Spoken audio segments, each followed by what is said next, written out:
जबकि हमने पाकिस्तान के 2 टुकड़े कर दिए थे, और वो भी मात्र 13 दिन के अंदर। 550 किलोमीटर हमारी फौजें ढाका की तरफ 3 तरफ से एडवांस किया था। 93,000 कैदियों ने आत्मसमर्पण किया था। It is the largest mass surrender after the Second World War. And like I said, बाहुबल के जोर पे we created a new nation state with the force of arms.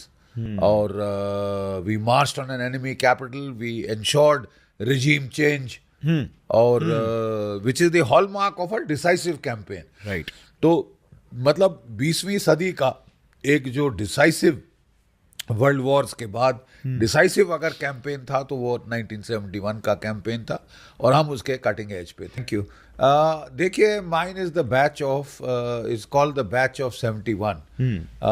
हम लोगों को बॉर्न टू बैटल बैच भी कहा जाता है, बिकॉज हमको कमीशन दी गई थी 1 महीना पहले लड़ाई के, just 1 month before the war हमको कमीशन होना था। 14 दिसंबर को एडवांस करके डेट 14 नवंबर को हमको कमीशन कर दिया गया, और 10 दिन छुट्टी मिली। और सीधा जब हम ट्रेन में बैठे और उतरे तो सिलीगुड़ी उतरे तो पहले दिन हमारे कई सारे साथी लड़ाई के अंदर थे। तो बहुत नुकसान हुआ, काफ़ी लोग हमारे शहीद हुए, साथी कहीं की टांग गई, हाथ गई वगैरह। But we are very proud to say that we were on the cutting edge पे थे हम लोग, जबकि हमने पाकिस्तान के 2 टुकड़े कर दिए थे, और वो भी मात्र 13 दिन के अंदर। सो जियो स्ट्रेटेजिक लेवल पर लाइक क्या डिसीजंस लिए गए थे जिसने हमें आउटस्मार्ट किया ओवर लाइक पाकिस्तान? बिकॉज वो एक आर्मी पर्सपेक्टिव से आई थिंक वो बेटर एक्सप्लेन होगा कि वो टाइम पे क्या हुआ था। Excellent, excellent. उस वक्त जब मैं ग्राउंड पे था तो I was far too junior, मैं सेकंड लेफ्टिनेंट था, तो ये बड़ा पर्सपेक्टिव तो मेरे को नहीं वहाँ पे उस वक्त नहीं प्राप्त हुआ। But I was very lucky कि मैं बाद में मिलिट्री ऑपरेशन डायरेक्टरेट में 1 नहीं 2 टेन्योर्स मैंने किए, straight away under the army chief, under the जहाँ पे पूरी प्लानिंग होती है वॉर की, तो वहाँ पे मैं था वहाँ पे श्रीलंका के युद्ध के दौरान, जम्मू कश्मीर में टेररिज्म थी उसके दौरान, और फिर मैं था कारगिल के युद्ध के दौरान। यू सी, सो वहाँ पे बहुत सारे दस्तावेज हैं जो कि इस वॉर से लिंक्ड हैं, जो मुझे देखने का मौका मिला। और फिर मैं खुद मिला जनरल JFR जेकब साहब से, who was, you can say, the mastermind of this victory.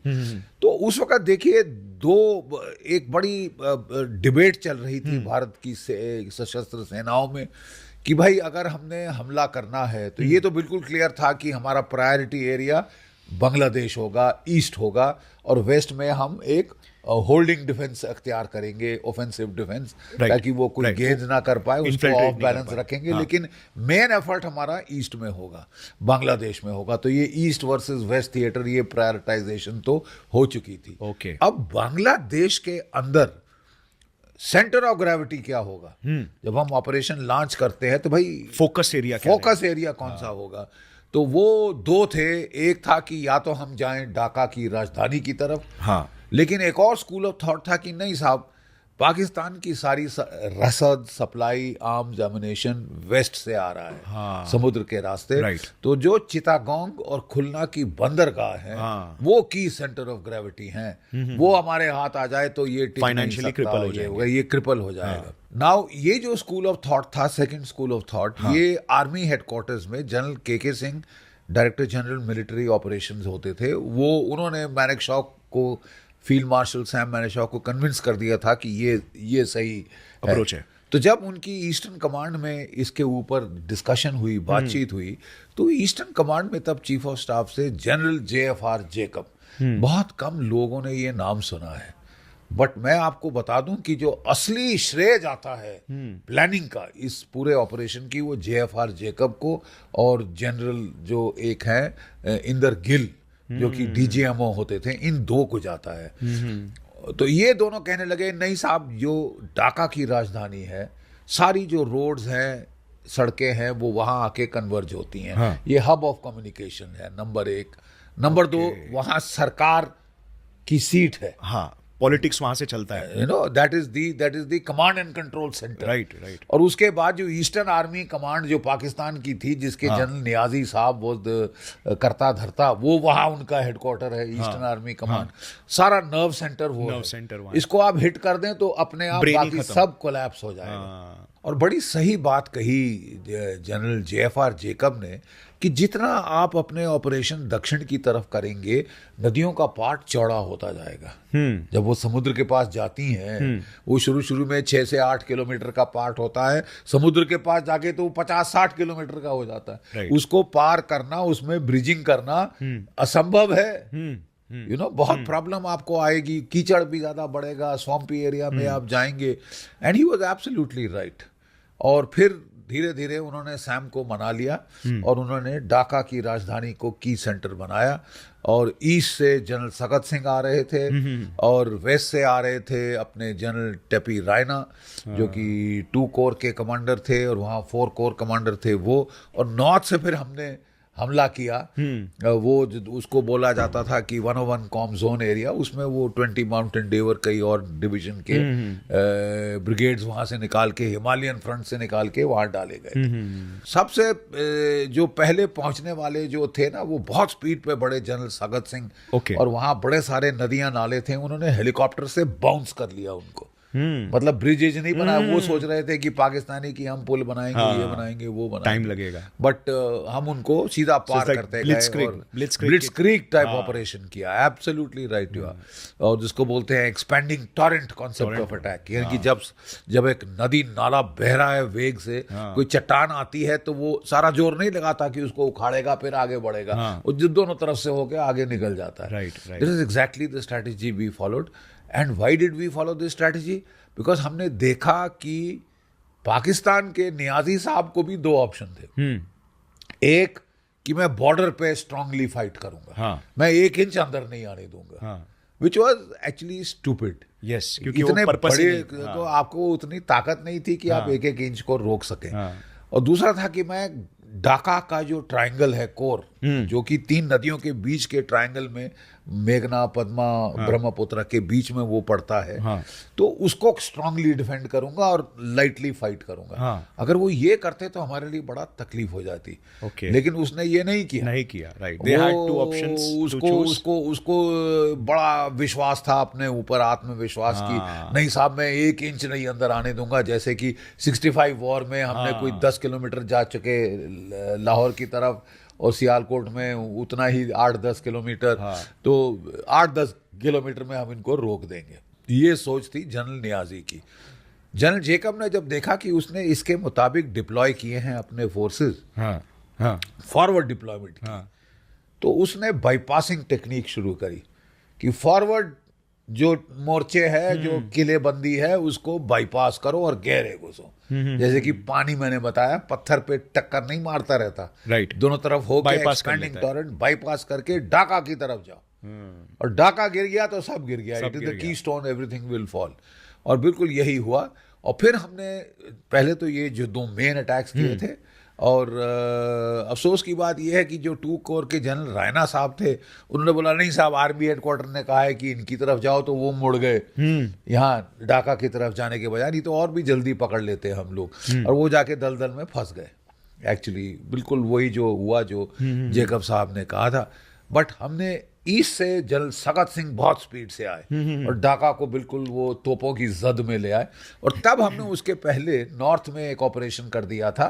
और जो पाकिस्तानी ब्रिगेड थी एक ऊपर, वो हमने तांगेल, एक जगह है जहाँ पे तुराग नदी बहती है, और वहाँ पे एक बड़ा भारी पुल था, तो हमने वो तांगेल के ऊपर पैरा ड्रॉप किया अपनी एक पैरा ब्रिगेड ग्रुप को।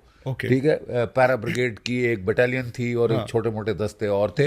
वो लोग वहां लैंड किए, उन्होंने ये पुल पकड़ लिया और वो रास्ता काट दिया। वो जो ब्रिगेड पीछे हट रही थी ढाका की तरफ, अगर वो ढाका पहुंच जाती राजधानी तो ताकत बैकअप हो जाता उसको, लेकिन वो हमने नहीं होने दिया।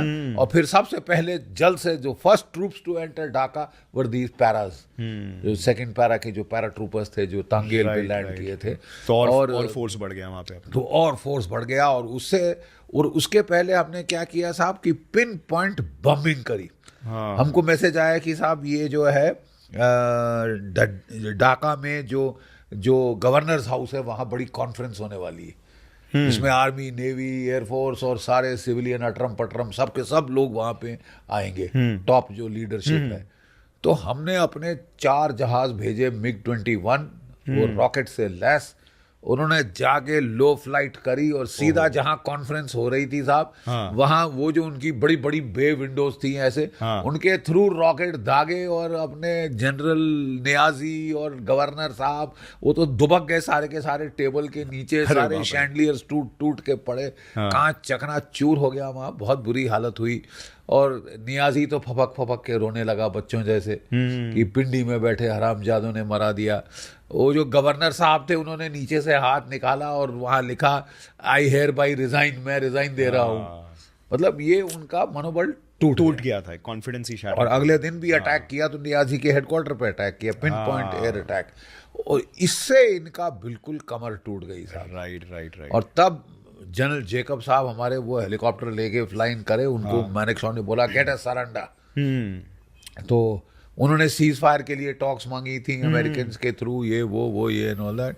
तो नियाजी के हेडक्वार्टर पहुंच गए जनरल जेकब, हेलीकॉप्टर लिया, और जहां वो उतरे तो उनको देख के बहुत चक्के रह गए पाकिस्तान के सिपाही, ये हिंदुस्तान का हेलीकॉप्टर ढाका रेस कोर्स पे लैंड कर रहा है। तो वो ऐसे मुंह ताक रहे थे, तो उसने come here, you know, he was a great bully जिसको बोलते हैं ना, तुमको देखता नहीं जनरल ऑफिसर सैल्यूट नहीं करता, सैल्यूट करा, ये सिखाया है तुमको? तो उन्होंने सैल्यूट कर दिया, बोला हमको ले जाओ तुम्हारा नियाजी साहब का हेडक्वार्टर।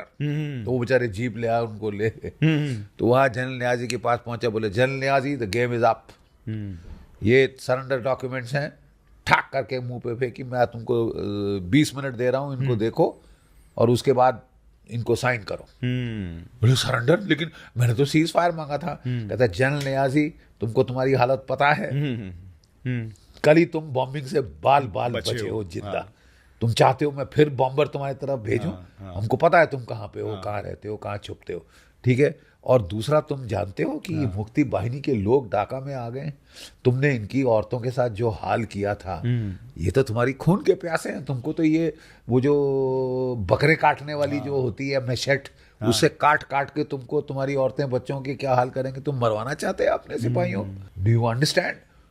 वो भचक्का होके सुनता रह गया। कल anyway I am giving you 20 minutes, मैं तब तक बाहर चक्कर लगा रहा हूँ, सिगार पी रहा हूँ, तुम जरा फैसला करो और मेरे को बताओ। तो वो बाहर घूमने लगा, 20 मिनट हुए, अंदर गया जनरल नियाजी, वो बेचारा भचक्का, उसको तो सदमे में था, तो वो देख रहा था। तो उसने कहा हैव यू साइंड दिस? तो उसने कहा I take it as signed, उठा लिए।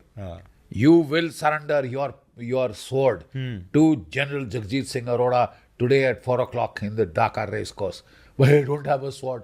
Then get a pistol. I don't have a pistol. Borrow your ADCs. You know, ऐसा धड़ल्ला दिया उसको, और वो मतलब भौचक्का, उसने हथियार डाल दिए साहब।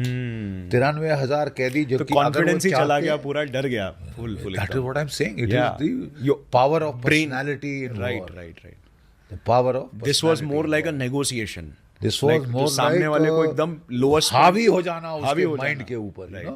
और चारों तरफ से घेर रखा था। ये नहीं कि हम पैरा की जो पलटन थी वो ढाका के अंदर पहुंच चुकी थी, यहाँ से टैंक्स हमारे PT-76 वो भी ढाका पहुंच चुके थे। तो मतलब हालत तो उसको दिखाई दे रही थी, चेकमेट कर दिया बिल्कुल। और लेकिन अगर वो चाहता, हमदुर रहमान कमेटी ने यही उससे पूछा था कि तुम्हारे पास तो कोई 20-30 हजार फौजी थे ढाका में, वो मोस्टली उनके ऑर्डिनेंस और सर्विस कोर और ये सब के थे, बट तुम उनसे कुछ तो लड़ सकते थे, एक हफ्ता तो लड़ लेते तो कम से कम ये हाल नहीं होता हमारा। लेकिन उसने कहा he bullied me into surrender, Jacob bullied me into surrender, जैसे कि नहीं तुम छोटे बच्चे हो, छोटे बच्चे हो, यू नो। तो ये असली कहानी है ढाका की। और देखिए उसमें the level of high octane drama, right जब ये सब हो रहा था, हाई ऑक्टेन ड्रामा, वहाँ पे अमेरिका की 7th fleet bay of Bengal में आ चुकी थी। और फिर हमारी ट्रीटी हमने कर ली थी रूसियों के साथ, तो रूसी रशियन न्यूक्लियर सबमरीन्स भी उसके साथ साथ आ रही थी। और जब वो ढाका में, जब वो बंगाल में, बे ऑफ बंगाल में आए, तो वो सबमरीन उनके एयरक्राफ्ट कैरियर के साथ खड़ी हुई, निकली बाहर, और उनके जो एडमिरल ने, रशियन ने ऐसे अपनी टोपी हिला के ऐसे कर दी कि हम भी यहाँ पे हम भी है, आप भी हो। भूलना मत, कुछ ऐसा उल्टा सीधा करने की कोशिश ना करना। तो मतलब अमेरिकन भी भचक के रह गए। यानी कि देखिए, चीन आपके बरखिलाफ था, अमेरिका आपके बरखिलाफ था, पाकिस्तान आपके बरखिलाफ था, कुछ नहीं कर पाए। और बांग्लादेश को हमने आज़ाद करा दिया, पाकिस्तान के 2 टुकड़े हुए। I think it was a spectacular operation, one of the masterpieces in global military history. ना सिर्फ भारत के सैन्य इतिहास में, दुनिया के इतिहास में एक मास्टरपीस माना जाता है। सर आपने ब्यूटीफुली पूरी स्टोरी एक्सप्लेन की, राइट? सारे टैक्टिकल नेगोशिएशन सब कुछ, तो आई थिंक ये चैप्टर ही सबके लिए क्लियर हो गया होगा जिस तरीके से आपने ये एक्सप्लेन चीजें हैं जो ज्यादातर पता नहीं है उस युद्ध के हाँ, बारे में। मतलब एकदम निटी ग्रिटीज में जाकर। हाँ, तो मेरे को तो बहुत कुछ इससे मतलब एक इनसाइड पर्सपेक्टिव मिल गया कि एक आर्मी जनरल कैसे कितना सोचते फर्क हैं, डाल सकता है, कैसे और एक डिसीजन से कितना फर्क पड़ सकता है। फर्क पड़ सकता लाइक है, उन्होंने स्ट्रैटेजी, अगर वो बॉर्डर को गार्ड करने के जगह पे वो ट्रायंगल बनाने के सोचते ट्रायंगल पे वो, आते तो शायद से कुछ और हो सकता था। इतिहास ही बदल Maybe, होता। हाँ, मे बी यूएस पहले आ जाती थी। सीज फायर हो जाता, Yeah. यूएन की फौजें आ जाती बीच में, और ये वो, और फिर तो जैसे कश्मीर का पटरम चल रहा है राइट। अभी सो तक, वन वैसा decision can change the fate, the course of the battle, course of the battle in the history. So sir, अगर आपको ये क्लिप पसंद आई तो पूरे पॉडकास्ट का लिंक नीचे डिस्क्रिप्शन में, इंडल्ज एंड एंजॉय।